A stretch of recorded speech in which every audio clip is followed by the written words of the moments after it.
have Nurdin Kaparov from California as a host person here. Good afternoon, dear conference participants, dear chair, dear panelists. I'm glad to be here with you in this auspicious occasion. And our prayer goes with Turkey, the victims. So my presentation is about new generation in Hizmet movement. The first major migration from Turkey by Hizmet participants started in 1990s, and today their children are already have graduated from universities. Now they have started working in the labor market, and these youth had adopted local and Western culture and learned local languages. And Hizmet leadership and Hizmet participants, the current generation, puts trust in them that they will be the ones who will serve the local communities best and by being among them without having cultural and linguistic obstacles. Actually, I was expecting that there will be just like this.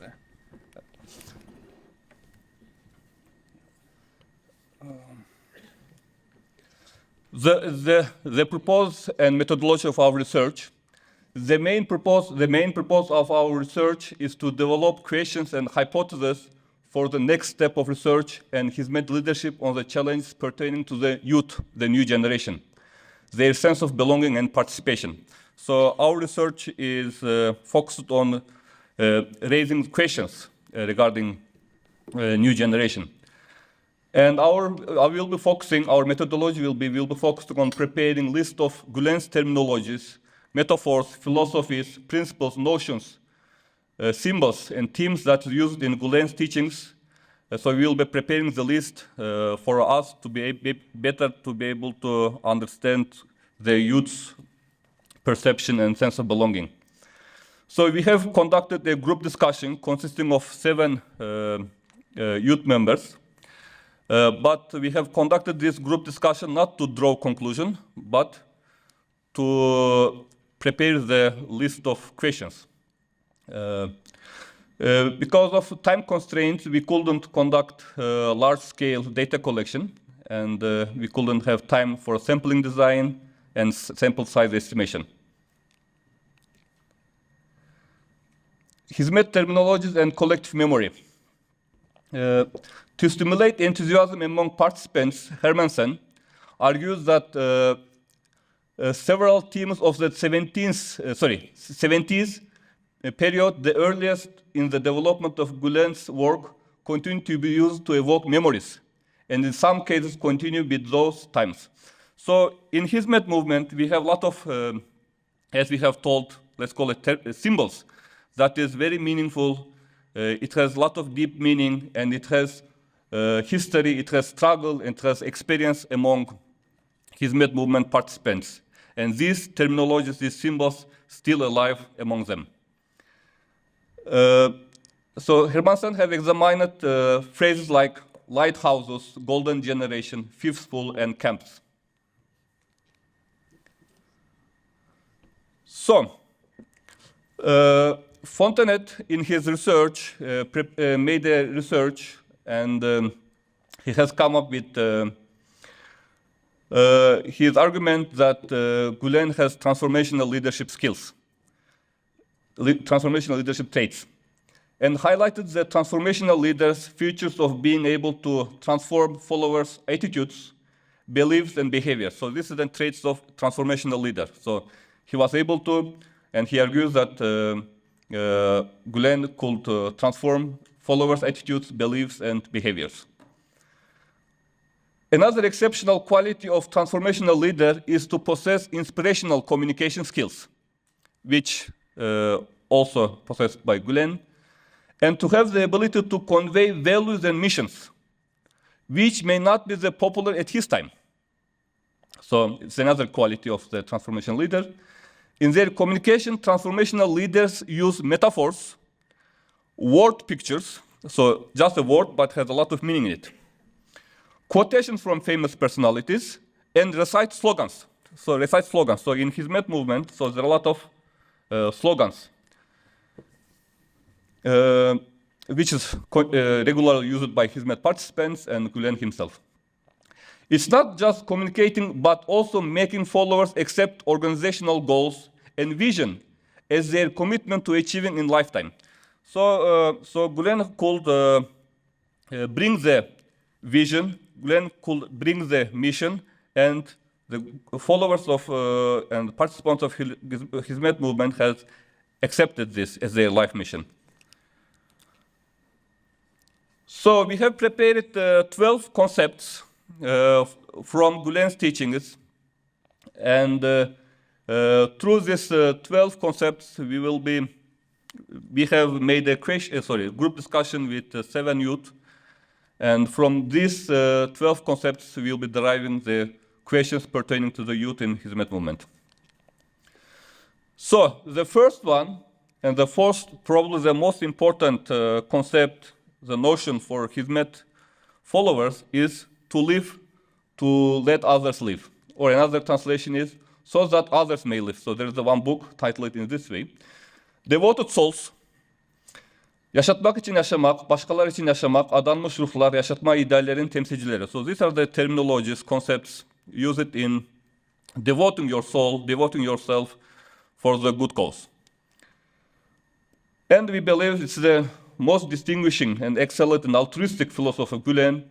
And through this philosophy, Hizmet followers, Hizmet participants, in a short span of time could have established thousands of schools in more than 170 countries. The schools, as you know, started from 1990s.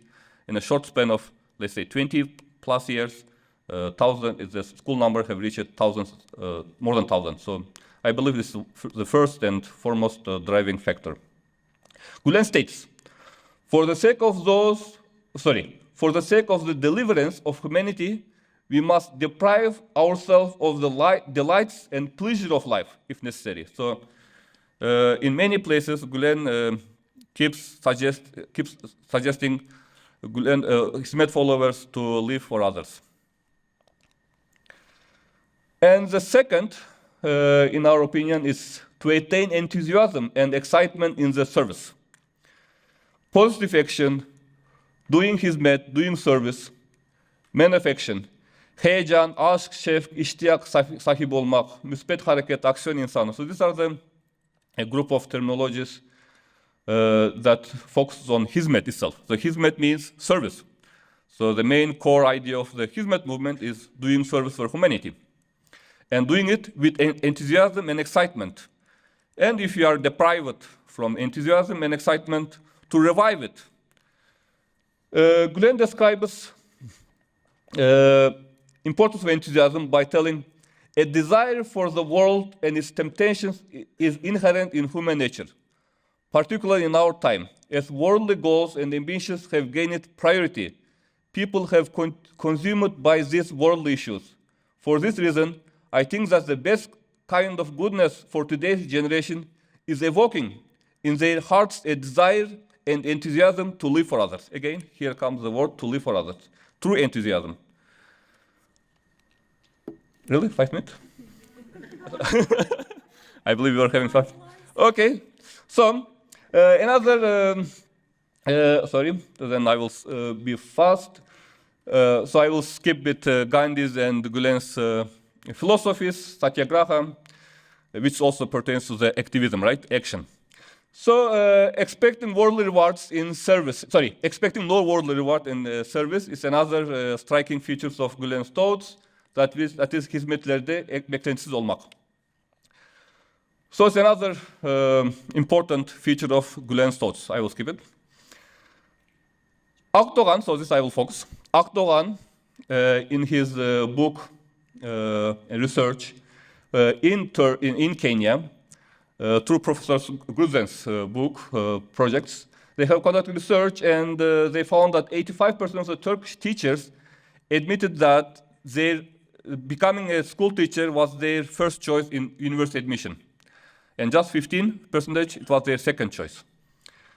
So this shows that how Gulen followers have devoted themselves not for worldly reward. And they are the ones who have established schools in Central Asia, Africa, and other developing nations, and plus developed nations, of course. And it's interesting to note that the first volunteers who went to Kenya, and not just Kenya, for other parts of the world, when they went to these countries, they had dedication, they had eagerness, but they didn't have local languages. They didn't even know the English language, but they had this dedication of establishing institutions. They believed in it. Another one is expecting God's pleasure in action. When you go to the other world, an akhirat, I hope he says, I am pleased with you. So this is a metaphor used in Hizmet, Gulen's teachings to inspire for doing good, doing service. Another important philosophy is winning three social illnesses. Toplumun üç temel sorunu. So this is a concept which is taken from Bediüzzaman Said Nursi, where Said Nursi tells that in society we have three social problems. They are poverty, illiteracy, and clashes. And through it, educational institutions have come, dialogue centers have arrived, and enterprises. Another one, to gain a feeling of suffering, ızdırap. So this is another very important feature in Hizmet movement. It is to have ızdırap, to have a feeling of suffering. Through the suffering only, you will be able to ignite new ideas. You can keep yourself motivated for doing service. Another one is to reach self-suppression, that is benlikten kurtulmak. To be able to not excel yourself, but excel the community. Number 8, remaining loyal to the basics of principles of religion and the religious methodology, usulü din. Usulü dine bağlı kalmak, to remain loyal to the religion. So it's another very important Gulen's teachings. Gulen do not instruct about institutional identity, but he suggests individual identity for Hizmet followers, that is to follow Islamic rules and to learn Islam very well. Another one is commanding good and forbidding evil. It's another very important philosophy in Hizmet movement, to be part of this community of those who command good and forbids evil, as suggested in Quran. Another one is consultation and collective reasoning. Another is loving one's nation. So here I would like to focus on vatan sevdalıları, Türkiye sevdalıları. Gulen tells that back in 2004 that he has 50 boxes. In 50 boxes there are 50 soils from different regions of the Turkey, and it shows that how he is longing for Turkey. It's what in 2004, now 2023. And we have golden generation, of course. So now we go to the next step. So from these philosophies, from these concepts, Hizmet concepts, what kind of questions can be derived pertaining to the new generation? So what will be the new generation's language of spiritual resources? So Turkish language is very important, and Gulen himself gives importance for the Turkish language. But from our group discussion, we found out that new generation is perfect in, very fluent in English language, but they have little difficulty in understanding Turkish, and especially the terminology used in Gulen's teachings itself. So what will be the new generation language of spiritual resources? Will it be English? Will the collective memory be lost by the usage of English language widely? Are the youth in Hizmet movement empowered to think freely? Is another important question to raise. Gulen tells, the generation who will take on the responsibility of bringing justice and happiness to the world should be able to think freely and respect freedom of thought. Okay, sure. And question 3, will the new generation opt to transform Hizmet movement areas of service? So will there be new types of Hizmet services like environment, human rights? What will be the new generation's ideals and ambitions? Is another question that should be posed. What will be the place of Turkey in the hearts and minds of the generation? will the Hizmet continue to be the Turkey-centered and oriented to Turkish culture? Who will be the new participants of the movement? That's another question. How the current generation will be viewed by the new generation? That is, the generation that have established thousands of schools in different parts of the world. So they may not be the perfect individuals, but they imbibe four categories, the four quality of golden generation mentioned in Gulen's teachings. That is science, ilim, irfan, to have faith, iman, to have activism, and fedakarlık, sacrifice. So these are the four qualities that the current Hizmet generation has imbibed and could establish so much schools. So how the new generation will view this current generation? Interesting question to ask. What will the future projects of Hizmet movement in the post-2006 incident? As Gulen tells that we should have projects for centuries. Who and what will be the source of inspiration and guidance for the new generation? So as you know, Gulen has been important in motivating current movement. He used to take a lot of questions, he used to continuously write, and he used to answer the questions related to the current situation. But at present, Gulen is old, and of course, his health condition also is deteriorating day by day. So what will be the new and who will be, or what will be the new inspiration sources? So thank you.